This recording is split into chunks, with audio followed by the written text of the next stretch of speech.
People that would go to graveyards and cemeteries to snatch bodies. That's a cardiopulmonary bypass machine. The things that I'm wearing on my face, I'm the person standing to the right of the screen.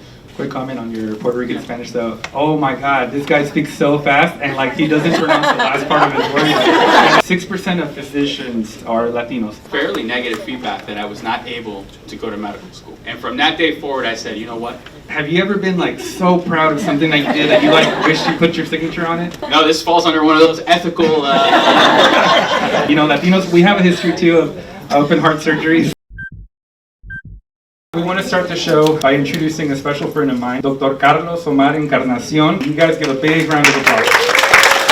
This is a picture from 2009. This is at Carlos's graduation from Baylor University. Our relationship stems back a couple years ago. It's actually really cool. Carlos thinks that we've been able to stay friends and be able to serve the community now. What does it take to be a surgeon from starting at your Premed? As you know, being a Latino in higher education can be grueling and difficult to navigate. You need some fairly good advisors and people to really be in your corner to help navigate you through that. I'm of a Puerto Rican background. My dad was in the Army. We moved around a lot. They both went to school, but they went to college in Puerto Rico. The mainland U.S. system of schooling and activities and the things you have to do, they were unfamiliar. Having to find someone to help guide you through that can be difficult. That being said, the trajectory that I did, I went to Baylor University where Jose and I met, and then from there I went to medical school.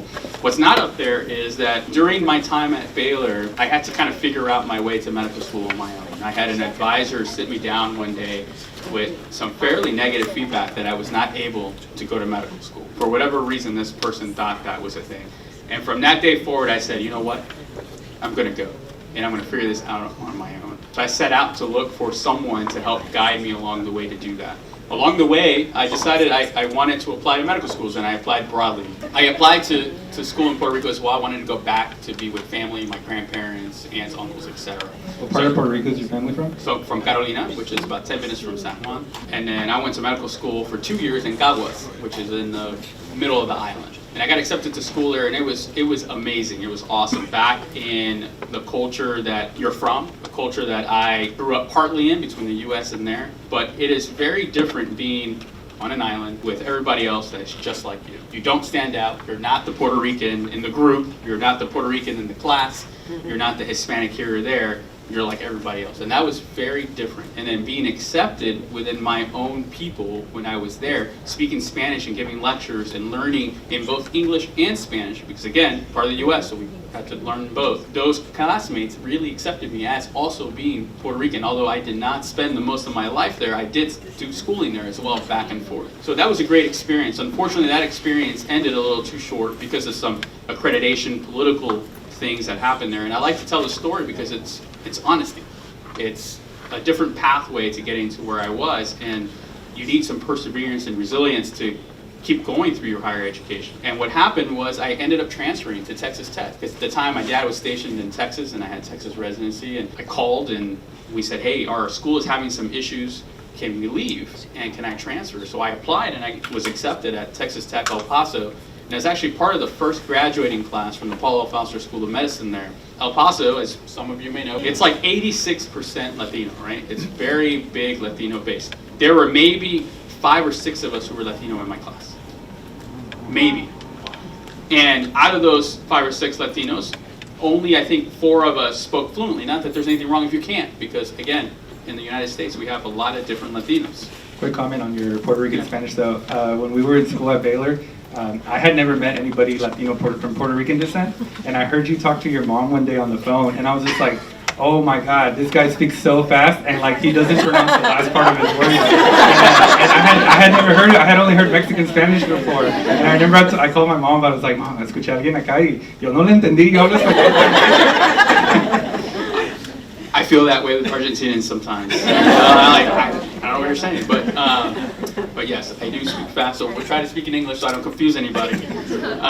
We were at Texas Tech, and that's where I graduated from medical school, applied to residency, and I ended up through multiple schools in residency as well. I went to the first one there, which is one of the Harvard teaching programs for my general surgery internship. And when I matched there, I wanted to do a subspecialty, so it was kind of a letdown. And I was like, oh my God, why did I match to general surgery. And then I thought to myself, hold on, could have been worse. I matched at Harvard, right? Why make the best of it? So I was there for a 1-year position as internship. And during that time, my then fiance, now wife, was with me in Boston. And I will say it was probably one of my most grueling years in higher education, the amount that was required from us during that internship. But I learned so much. I knew my limits. I immediately noted, I love this. I want to do this. And that's where I fell in love with cardiothoracic surgery. I did a rotation in thoracic surgery, and I told my attending that day, I was like, this is awesome. I'd rather deal with lungs and hearts than with the abdomen and colons and other things that I personally did not really enjoy. What is the definition of a cardiothoracic surgeon? A cardiothoracic surgeon is someone who operates, basically the best way to describe it is anywhere in the chest. So any structure that you have in the chest, heart, esophagus, ribs, lungs, if you can think of it, it's in the chest we can operate on. Some of us subspecialize into just heart or aorta, and some of us subspecialize into just lungs and esophagus and cancers and tumors. And I basically do all of it, so in my practice. Alley Theater earlier mentioned that there's a play happening. So Body Snatcher takes place in like the 18th and 1900s. Body Snatcher, the term actually comes from people that would go to graveyards and cemeteries to snatch bodies.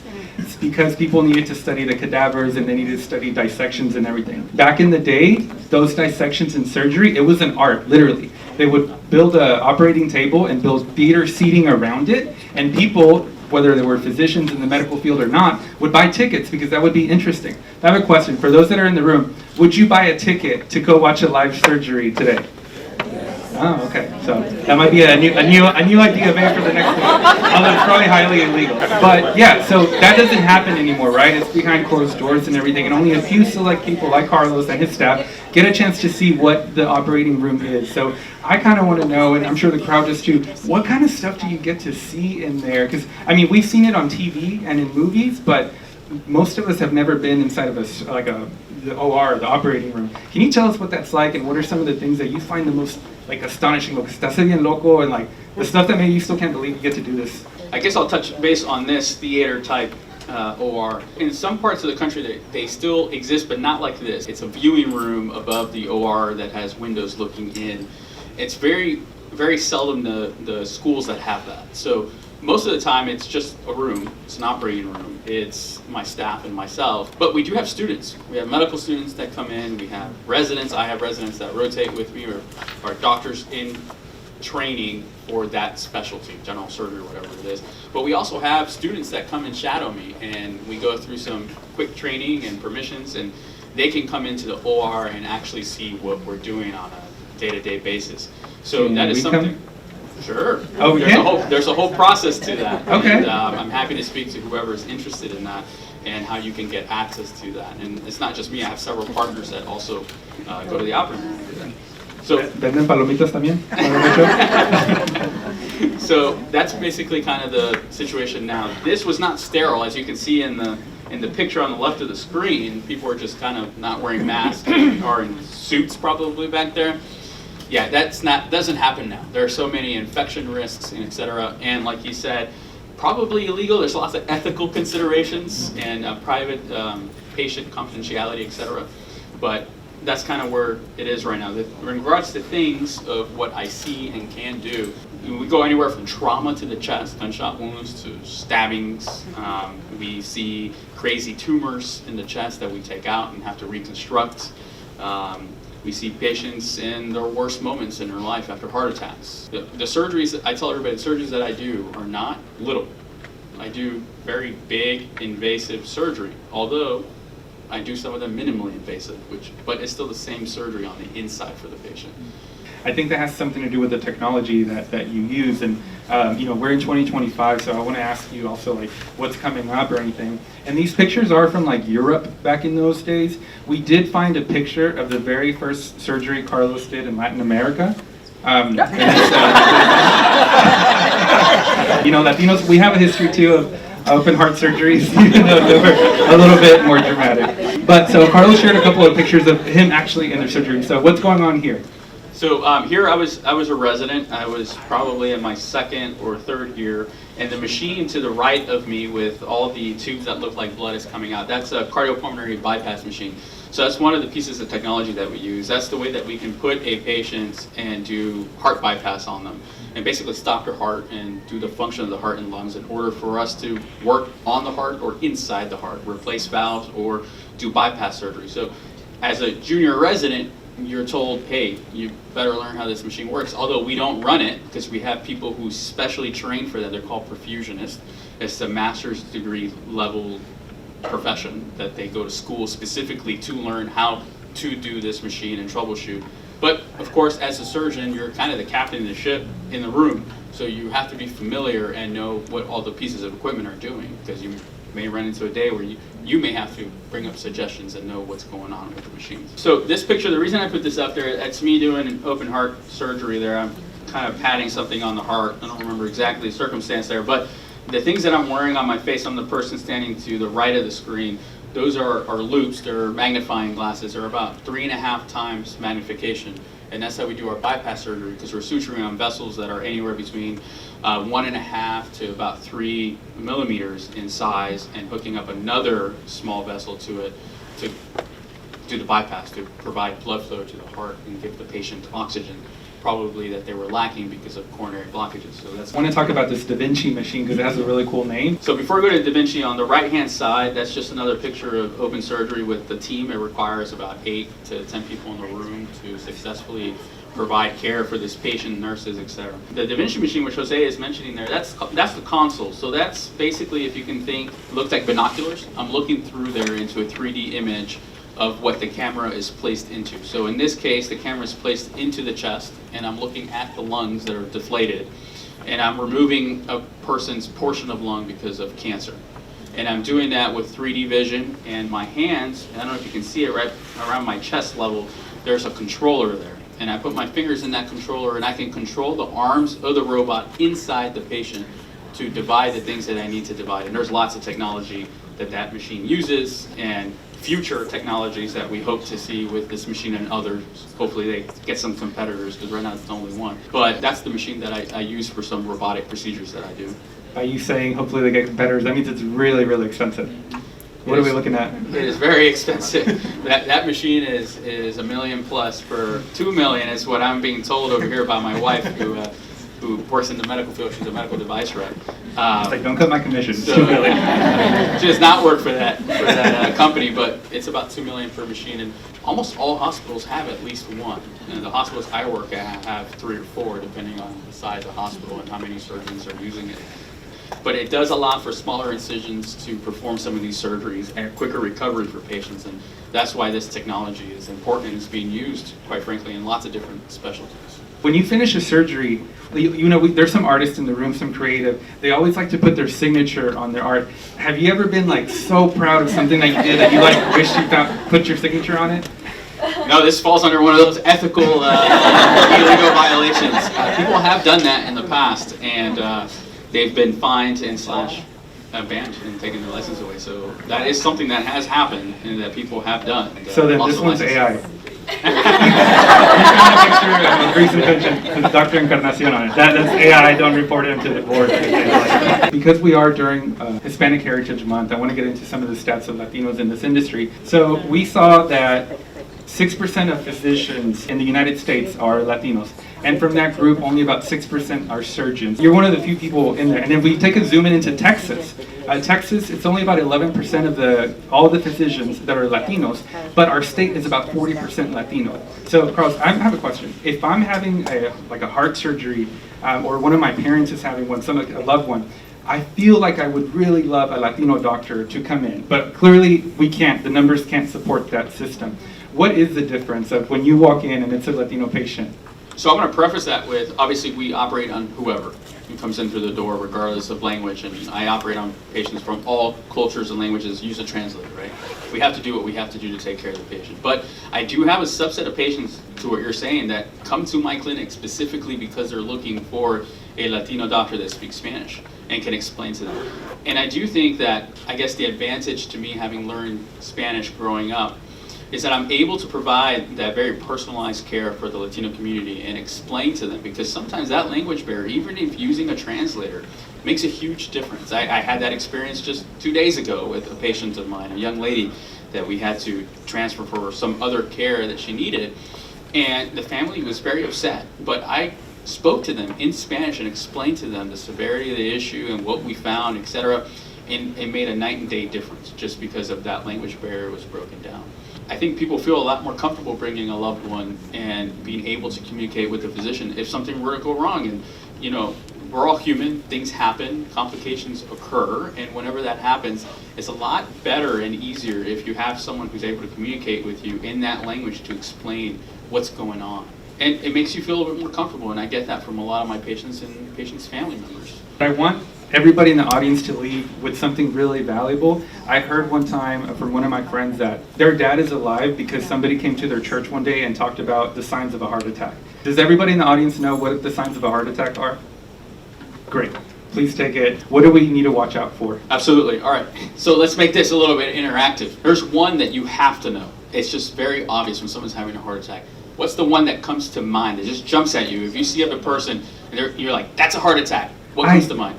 Chest pain. Exactly, chest pain, right? So chest pain that is abnormal and that individual person has never had. The other one could be sweating, diaphoresis, and that's very abnormal and sudden. People present in lots of different ways, nausea, vomiting, etc. But the two main ones, for the most part, are chest pain, mostly localized to the left side, because that's and where our heart is located is on the left. It goes down the arm into the jaw. That's very concerning for a potential heart attack. And of course, the sweating and just out of control. Now, if things get worse, then the symptoms change. But those are kind of your ones where you're sitting at the dinner table and you're like, hold on, abuelito, ¿todo está bien? You know, what's going on? So now, if you have other medical conditions like diabetes, females sometimes present with different types of pain, such as abdominal or epigastric, or pain right here where your stomach is that's out of control. That's one of the ways that that it can present in diabetics and/or female patients. So you have to have what we call a high index of suspicion that someone's having a heart attack. So en español me están preguntando cuáles son los síntomas de un infarto del corazón. Un infarto del corazón es cuando alguien no tiene oxígeno que le está llegando al músculo del corazón. El cuerpo lo va a dejar saber con dolor de pecho. Y normalmente ese dolor de pecho puede estar en el lado izquierdo, en el hombro, bajando el brazo y hacia la quijada. También puede que esté sudando bastante, algo anormal, algo diferente, un dolor que la persona nunca ha sentido, una forma que ha sudado, como una persona te dice, nunca he sudado así, ¿por qué me está pasando? Eso puede ser un infarto del corazón. Yo estoy sudando, pero es que me está pegando. También en mujeres y en diabéticos los síntomas pueden ser un poquito diferentes y muchos doctores, aunque sean un doctor de emergencia, tampoco no saben la diferencia. Le pueden dar dolor en la barriga y normalmente donde está el estómago puede ser como si fuera reflujo. Y a veces ese reflujo es un reflujo que la persona nunca ha sentido en su vida. Eso es lo importante. Nunca ha tenido este problema, siempre es algo que debe llevar a la persona al hospital, porque es algo que está pasando y no se sabe qué es. Just to close off, you know, the holidays are coming up. We have Thanksgiving, Christmas, we all celebrate very different. So there's going to be a lot of food, but a lot of family. This is the time cuando a veces llegan todos los tíos o los abuelitas y todo, y es una oportunidad excelente de tener conversaciones que son súper importantes pues para todos. Carlos, I want people to leave here with what are like 3 things that they can start doing that give our heart a better chance to live a little bit longer. So I'm going to talk about 2 things that are just generalized, and then we'll go to the Latino food, which I also enjoy. The first thing is get up and move. I know a lot of people are kind of set in their lifestyles, etc. Maybe you have older parents or grandparents that are very sedentary, don't move. The best thing you can do is have them move. Get up and move. That's just a way to a healthier lifestyle to start. Pónganse a bailar, una salsa, algo así. ¿Escuchas salsa ahorita? Yes. The other thing is do not smoke. That is changing with the younger generations of smoking, but vaping is becoming a big thing. And vaping has its own separate issues, but can also still has nicotine, still has bad chemicals in it, can still cause the same coronary blockages that regular smoking does. So I know a lot of our family members, even in my own family, the older generation, like my father, was smoking for a long time until I told him, Dad, really, your son is a thoracic surgeon. Why are you still smoking? This is horrible, this is bad. So eventually he quit. So those are the 2 main things that I think you can do in order to increase longevity and increase your cardiovascular health, along with health in other parts of the body. Smoking does lots of horrible things. On a side note, does anybody know how many chemicals a cigarette has? Roughly. Too many. Some have thousands, most have hundreds, but still, it's a lot of chemicals. And some of it's like oil paint and random things in it. All those things burning and you breathing them in will cause something eventually, right? So I always tell all my patients, do not breathe in anything that is not regular air or oxygen, period. Like you shouldn't be doing it. We'll do our best living in Houston. You know, you can't really do much with pollution, but unless you move out to the country and then, you know, maybe it's a little cleaner there, but who knows? ¿Qué tienes que decir de nuestra comida deliciosa, rica, sabrosa, latina? Bueno, todo depende de en qué dieta está. Si tienen abuelos o papás que son diabéticos, obviamente las 3 leches no debe pasar. El flan con mucha azúcar tampoco. Y también la comida frita, ¿verdad? En Puerto Rico hay mucha comida frita, igual que en México y en muchos países latinos. Pero acuérdense que si va a un restaurante que es típico de la comida indígena de México o de los incas, todo era de maíz y de vegetales. La comida cambió el tiempo con cosas fritas porque es más rápida para cocinar. Siempre digo a mis pacientes que afortunadamente tienen que buscar otra forma como el arroz hecho diferente con diferente sazón, bajo en sal. Pueden usar el sazón, pero tienen que ver el contenido de sal. La tortilla hecha de harina o la tortilla hecha de maíz, ¿cuál es mejor? ¿Cuál es peor? Podemos hablar 1 hora sobre eso. La que se echa en casa es mejor. Es importante de comer lo más saludable que pueda y eso es comer vegetales, pero también pueden comerse sus pasteles, pero hay que solamente estar bien vigilante de qué es lo que tiene dentro de su cocina. Carlos, muchísimas gracias por estar aquí con nosotros. Big round of applause.